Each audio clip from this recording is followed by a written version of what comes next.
Fettuccine pasta nga pala ang request ng mga Disney princess na hindi naliligo dito sa Saudi. Charis! At bago pang lahat mga kabsat, my name is Grace Valdez at 5 taon na naninilbihan dito sa amo.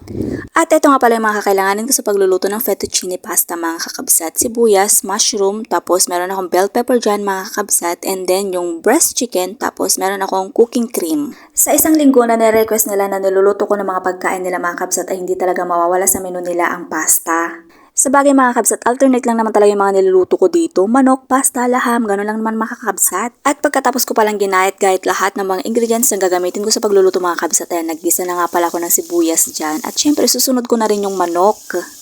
Isang pirasong breast chicken lamang yung nilagay ko mga kabsat kasi nga naman nagtitipid tayo. O, ayan mga kabsat, 1, 2, 3, smile!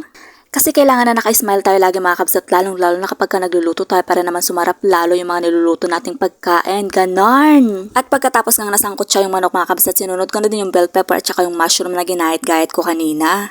At kung gusto nyo nga pala na makulay na fettuccine mga kabsat, ay pwede kayong maglagay ng mga iba't ibang kulay ng bell pepper. At naglagay na nga rin pala ako dyan ng asin, paminta at oregano powder. And syempre for the mekos-mekos method tayo mga kakabsat.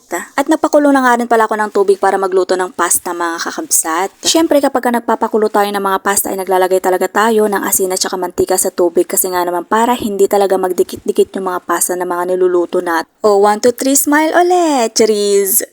At oras na para maglagay ng cooking cream. Ito nga pala yung cooking cream na laging binibili ng amo ko mga kakabsat. Kung dyan sa Pilipinas, kapag nagluluto tayo ng pasta ay merienda lang natin, dito mga kakabsat ay lunch na. At kapag nagluluto nga pala ako ng fettuccine pasta ay naglalagay talaga ako ng parmesan cheese. Nagpapalinamnam din yung cheese na yan mga kakabsat. Super sarap at super talaga linamnam niya. Konting asin na nga lang din pala yung nilagay ko dyan kanina mga kakabsat kasi nga naman maglalagay ako ng cheese kaya naman hindi na talaga ako nagdagdag. So pagkatapos kong minekos-mekos yung sauce, ayan naglagay na din ako yung niluto kong pasta. At dahil nga naman mag-aalauna ng hapon dito mga kabsat, kailangan ko na talagang i-mix yung pasta tsaka yung sauce kasi nga naman darating yung alaga ko, kailangan maluto agad.